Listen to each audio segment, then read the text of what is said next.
Le fils égaré se mit donc à dire, jamais nul ne lui en avait parlé. Apostolat Time, c'est une émission de Homocélé Voice consacrée au ministère de la foi. Apostolat Time, c'est la parole de Dieu par un oint de Dieu pour le peuple de Dieu. Apostolat Time, c'est le salut. C'est le salut.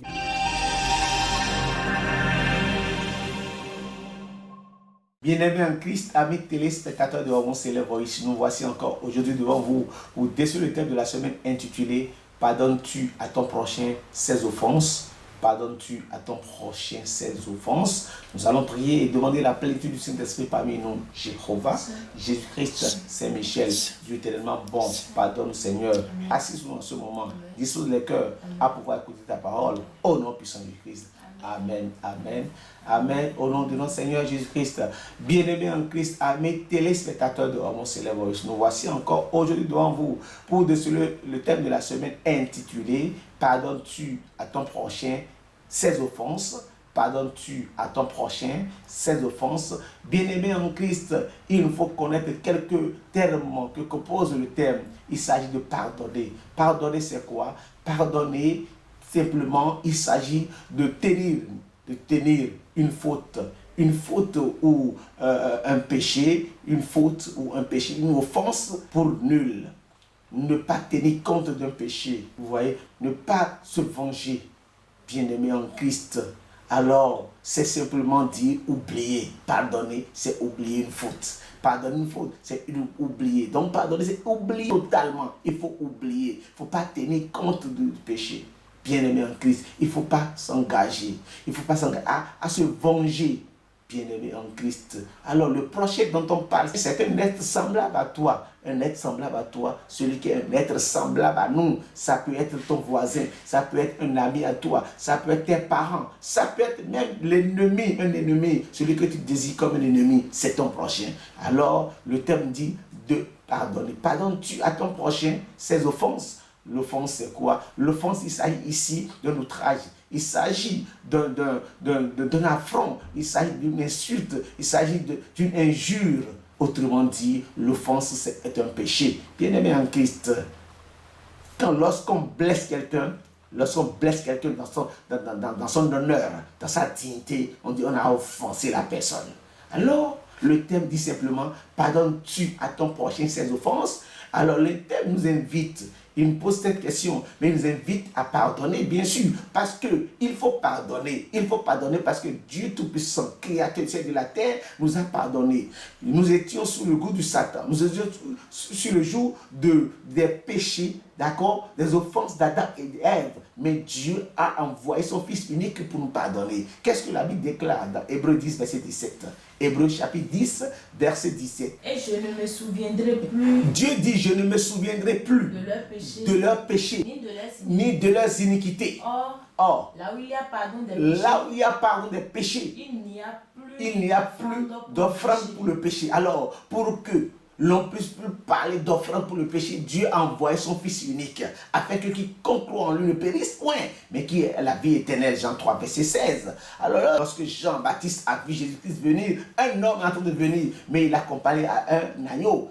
Chapitre 1er, verset 29. Le lendemain, il vit Jésus venant à lui et il dit, voici l'agneau de Dieu qui ôte le péché du monde. Verset 36. Et ayant regardé Jésus qui passait, il dit, voilà l'agneau de Dieu. Donc Jésus-Christ est venu, il est venu, d'accord, pour nous effacer nos péchés. Il est venu pour nous faire oublier, pour faire oublier à notre Père Céleste nos péchés, nos offenses, nos transgressions, nos iniquités. Bien-aimé en Christ. Si Dieu, Jésus-Christ est venu pour effacer nos péchés, il recommande aussi à toi, mon frère, de pardonner les péchés de tes frères, de pardonner les péchés de ton prochain. Alors, bien-aimé en Christ, 1 Pierre chapitre 2, versets 21, 22, 23, 24. 1 Pierre chapitre 2, 21, 22, 23, 24. Et c'est à cela que vous avez été appelés. Nous sommes appelés, oui.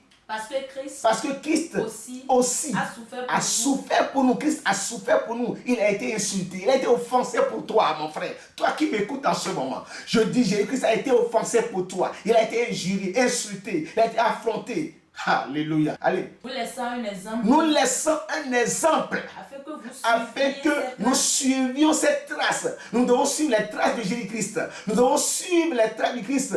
Lui, oui, qui n'a point connu de péché. Jésus-Christ n'a pas connu de péché. Et dans la bouche duquel il ne s'est point trouvé de fraude. Oui. Lui qui injurié ne rendait point d'insultes, maltraité, ne faisait point de menaces, mais s'en remettait à celui qui juge justement. Alléluia. C'est pourquoi la parole de Dieu nous invite dans Colossiens 3, verset 13. Supportez-vous les uns les autres. Et si l'un a suivi de se plaindre de l'autre, pardonnez-vous réciproquement. De même Christ nous a pardonné. Pardonnez aussi. Alléluia. Nous devons être l'exemple du Christ. Christ est un modèle pour chacun de nous. Alors il faut comprendre alors en ce moment que le pardon n'est pas fatal. Le pardon n'est pas optionnel. Le pardon n'est pas une option. Le pardon n'est pas facultatif. Le pardon est une obligation. Puisque nous sommes chrétiens, le pardon est une obligation pour nous, bien-aimés en Christ. Je dis bien que le pardon est une obligation pour nous parce que nous sommes chrétiens. La Bible déclare dans Matthieu chapitre 6, verset 14 à 15. Matthieu chapitre 6, verset 14 à 15. Et nous devons comprendre que si nous ne pardonnons pas à nos prochains, le Père Céleste ne peut jamais nous pardonner. Alors, si vous pardonnez aux hommes leurs offenses, votre Père Céleste vous pardonnera aussi. Mais si vous ne pardonnerez pas aux hommes, votre Père Céleste ne vous pardonnera pas non plus nos offenses. Le Père Céleste ne nous pardonnera pas aussi nos offenses. C'est une condition. Si on pardonne, Dieu va nous pardonner. Mais si on ne pardonne pas, Dieu ne nous pardonnera pas. Donc ce n'est pas une option, c'est une condition sine qua non. Et nous devons pardonner. Le pardon est obligatoire. C'est un acte qu'on pose. C'est un comportement. Le chrétien doit pardonner. À l'exemple du Christ, Paul dira, soyez les imitateurs du Christ comme je le suis. Mais alors, pour être imitateur de Christ, il faut l'imiter dans ce qu'il pardonne. Il a le sens de pardon. Nous devons pardonner. Regarde, qu'il nous souvienne l'exemple de Joseph. Même avant l'arrivée de Jésus-Christ, l'exemple de Joseph. Joseph a pardonné. Joseph, vous le savez, vous le connaissez bien. Joseph est le fils de Jacob et qui avait ses 11 frères. Mais il s'est fait que Joseph a été vendu par ses frères. Les aînés Ruben, Simeon et ce consort, il a été vendu. Vous le savez, il a été vendu. Nous ne sommes pas là pour faire l'historique de Joseph, mais nous n'avons pas assez de temps pour discourir.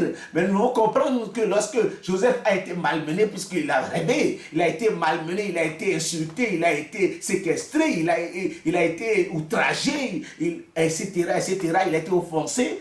Finalement, il a été vendu. Alors, lorsqu'il a été vendu, il a été racheté par Potiphar. Alors, racheté par Potiphar en Égypte, il a été en prison parce qu'il a voulu garder sa dignité. Il a été en prison. Alors, lorsqu'il a été en prison, quelqu'un aurait rêvé en prison, mais il l'a expliqué parce que c'est un songeur, c'est un rêveur. Alors, c'est pourquoi on l'insultait. Il a fait le discernement, il a expliqué le rêve, lequel a fait, d'accord, a donné une place à celui-là lorsqu'il a quitté la prison. C'est ainsi que lorsqu'on a besoin de quelqu'un en Égypte, d'accord, lorsque Pharaon a besoin de quelqu'un pour expliquer le songe, on a dû appeler Joseph de la prison. De la prison, il est devenu gouverneur, il est devenu premier ministre. Alléluia. Il est devenu premier ministre parce qu'il a expliqué le songe. Il était question que lui-même s'organise alors pour gérer le pays parce qu'il parlait de la famine. On parlait de la famine. Bien aimé en Christ, vous savez bien l'histoire. Alors, lorsque le moment est venu et la famine a pris tout le monde entier, Jacob et ses frères étaient dans la disette, il était dans la famine, il était question d'aller en Égypte parce que l'Égypte avait conservé des vivres. Et lorsque la famine est venue, alors il faut partir maintenant payer des vivres chez Pharaon. Or, chez Pharaon, c'était Joseph qui était le roi, il était le gouverneur, il était le premier ministre de Pharaon. Bien aimé en Christ, Jacob les a envoyé ses frères, aller en Égypte et payer de la nourriture. Lorsqu'il était arrivé, c'était Joseph qui était là, mais il ne savait pas. Il fallait que Joseph vienne dire que c'est moi. S'il ne savait pas pour eux, Joseph est parti. Peut-être Joseph a été vendu, Joseph a été tué par quelqu'un, etc. Mais quand nous lisons Genèse chapitre 45, verset 3, qu'est-ce que Joseph leur a dit?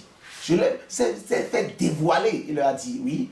Joseph dit à ses frères. Joseph dit à ses frères. Je suis Joseph. Il dit, je suis Joseph. Mon père vit-il encore? Mon père vit-il encore? Et ses frères ne purent lui répondre. Car ils étaient troublés en sa présence. C'est ça. Joseph dit à ses frères. Approchez-vous de moi. Et ils s'approchaient. Et ils s'approchaient. Il dit, je suis Joseph.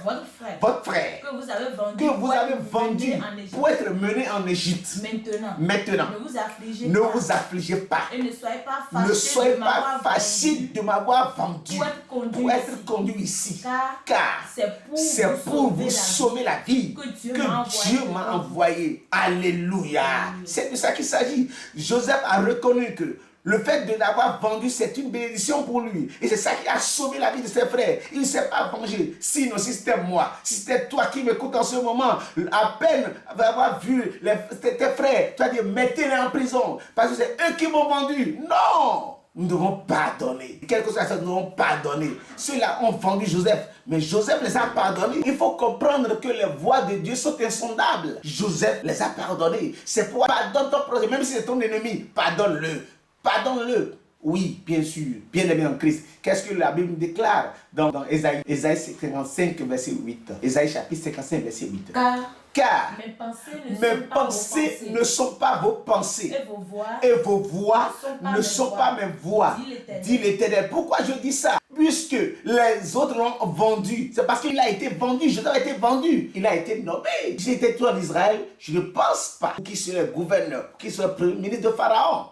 Donc les plans de Dieu ne sont pas les plans de l'homme, ni les plans de l'homme ne sont pas les plans de Dieu. Bien-aimé en Christ. Alors, qu'est-ce que Joseph a dit? Genèse chapitre 50, verset 15 à 17. Lorsque Jacob est revenu en Égypte pour que le rêve soit, c'est-à-dire connaisse sa réalité, Jacob est revenu avec Benjamin, tout le monde. Alors, on leur a donné, le roi Pharaon leur a donné une résidence, une ville pour qu'ils résistent. Il était près de 70 personnes. Vous voyez, c'est ça en réalité. Le pardon a amené 70 personnes en Égypte, bien aimés en Christ. Alors, à la mort maintenant de Jacob, ils se sont affolés, ils ont commencé à avoir peur pour dire, quel sera notre traitement, puisque notre père n'est plus vivant, quel sera notre traitement vis-à-vis de notre frère Joseph. Alors, oui. Quand les frères de Joseph vit que leur père était mort, ils dirent,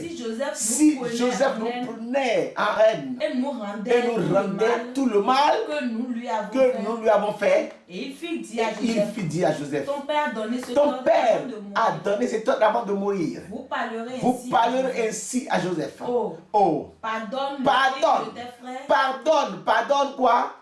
Pardonne le crime de tes frères et leur péché. Car ils t'ont fait du mal. Pardonne maintenant le péché des serviteurs de Dieu. De ton père. Joseph pleura en entendant ces paroles. Alléluia. Bien-aimé en Christ, Joseph a pardonné. Il a oublié les péchés. Il ne s'est pas vengé. Bien-aimé en Christ, c'est pourquoi la Bible nous appelle aujourd'hui à ne pas se venger. Qu'est-ce que la parole de Dieu nous déclare dans Matthieu chapitre 21, verset 23? On dit, le roi de Dieu est comparé à un maître qui a voulu faire un point avec ses serviteurs. Alors, quelqu'un lui doit, Matthieu chapitre 18, verset 23. C'est pourquoi le royaume des cieux est semblable à un roi qui voulut faire rendre compte à ses serviteurs. Quand il se mit à compter, on lui en amena un qui devait 10 000 talents. Comme il n'avait pas de quoi payer, son maître ordonna qu'il fût vendu lui, sa maison, sa femme, ses enfants et tout ce qu'il avait de déportant et que la dette fût acquittée. Alors, le serviteur là, se jeta à terre, se prosterna devant lui et dis, Seigneur, aie patience envers moi et je te paierai. Oui, quand nous avons péché, c'est comme ça que nous faisons devant Dieu. Père, pardonne-moi, je n'aime pas. Seigneur, aide-moi, pardonne-moi, pardonne-moi. C'est ainsi que ce serviteur a fait devant son maître, oui. Ému de compassion, le maître de ce serviteur le laissa aller et lui remit l'entièreté de sa dette. Après qu'il fut sorti, ce serviteur rencontra un de ses compagnons qui lui devait 100 deniers, ils avaient 1 centime, d'accord, des 10 000 talents. Alors oui, il se saisit en même temps et l'étrangla en même temps en disant, pèse tout ce que tu me dois. Son compagnon se jeta à terre, le suppliait, disant, aie patience envers moi et je te paierai tout. C'est ça. Dieu nous pardonne, mais en retour, nous ne pardonne pas. Dieu nous pardonne, mais nous ne pardonne pas. Qu'est-ce qu'il a fait alors? Mais l'autre ne voulut pas et il alla le jeter en prison jusqu'à ce qu'il fût payé tout ce qu'il devait. C'est ça. Nous ne voulons pas pardonner les autres et nous voulons que Dieu nous pardonne. Et en premier lieu, Dieu est fidèle, il nous pardonne, mais nous ne voulons pas pardonner. Verset 35, oui. C'est ainsi que mon Père Céleste vous traitera. Si quelqu'un de vous ne pardonne pas son frère de tout son cœur, qu'est-ce qu'il a fait? Il a appelé l'autre, il l'a jeté aussi en prison. Va dans le verset 34, vous allez voir. Et son maître irrité le livra au bourreau jusqu'à ce que lui-même fût payé sa dette. C'est pourquoi la parole de Dieu dit, si tu ne pardonnes pas, je ne te pardonnerai pas.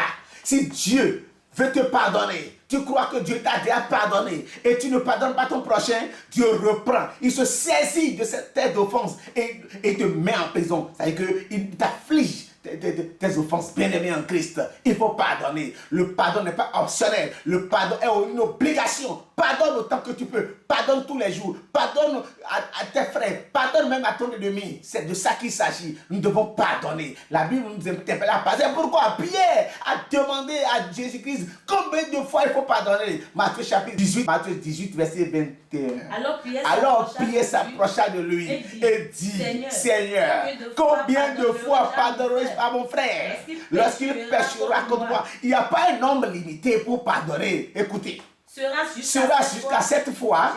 Jésus lui dit, je ne te dis pas jusqu'à 7 fois, mais jusqu'à 70 fois 7. Oui, il n'y a pas un nombre. Ça veut dire 1 fois 7 fois 7. Donc, cela veut dire quoi? Des multiples de 7 fois 7. Donc, ce n'est pas défini. C'est un nombre illimité, un nombre indéterminé. Bien en Christ, pardonne ton frère à tout moment. Pardonne autant que tu peux. Les bienfaits, quels sont les bienfaits maintenant? Les bienfaits dans le pardon. Les bienfaits du pardon, c'est quoi? 1 Pierre 3, verset 9.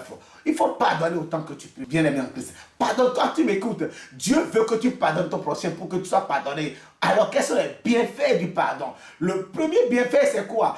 Tu pardonnes, je te pardonne. Ça déjà un bienfait. Quand tu pardonnes, je te pardonne. Dieu dit, pardonne ton prochain. Pardonne ton ennemi, pardonne ton ami ou ton voisin. Moi, je te pardonne. C'est le premier bienfait. Alors, le second, 1 Pierre 3, verset 9. Ne rendez point mal. Ne rendez point mal pour le mal. Joseph n'a pas rendu mal pour le mal. Il a été sauvé. Béni, oui. Ou injure. Ou injure. Jésus-Christ n'a pas rendu l'injure pour injure. Il a été rehaussé. Il est allé s'asseoir à la droite du Père, d'où il viendra juger les vivants et les morts. Alléluia. Oui, allez-y. Bénissez au contraire. Alors, bénissez au contraire. Car c'est à cela que vous avez été appelés. Que nous sommes appelés, oui. Afin d'hériter la bénédiction. Il y a la bénédiction dans le pardon. Mon frère, toi qui m'écoutes, je dis il y a la bénédiction dans le pardon. Bien-aimé en Christ, pour conclure, Romains chapitre 12, versets 17 et 19. Romains chapitre 12, 17 et 19. Ne rendez à personne le mal pour le mal. Recherchez ce qui est bien devant tous les hommes. Bien-aimés en Christ, soyez bénis. Recherchons le bien. Quelle que soit la situation, verset 19. Ne vous vengez point vous-même, bien-aimés, mais laissez agir la colère, car il est écrit, à moi la vengeance, à moi la rétribution, dit l'Éternel. Bien-aimé en Christ, même si on t'offense, pardonne, et on t'outrage, pardonne, on t'insulte, pardonne, on te jure, pardonne. On t'outrage, pardonne. Parce que c'est Dieu qui a dit de pardonner. Mais si on vient voler, on t'arrache ta femme, pardonne. On t'arrache ton enfant, pardonne. On t'arrache ton mari, pardonne. On t'arrache ton boulot, pardonne. On t'arrache ton argent, on te vole, pardonne. Puisque Dieu a dit de pardonner, il faut pardonner pour avoir la bénédiction divine. Au nom puissant de Jésus-Christ, Jéhovah, Jésus-Christ, Saint-Michel, Dieu est tellement bon.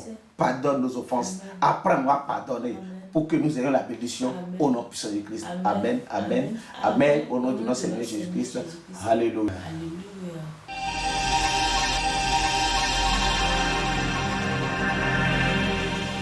Le fils égaré se mit donc à dire, jamais nul ne lui en avait parlé. Apostolat Time, c'est une émission de Homoseley Voice consacrée au ministère de la foi. Apostolat Time, c'est la parole de Dieu par un oint de Dieu pour le peuple de Dieu. Apostolat Time, c'est le salut. C'est le salut.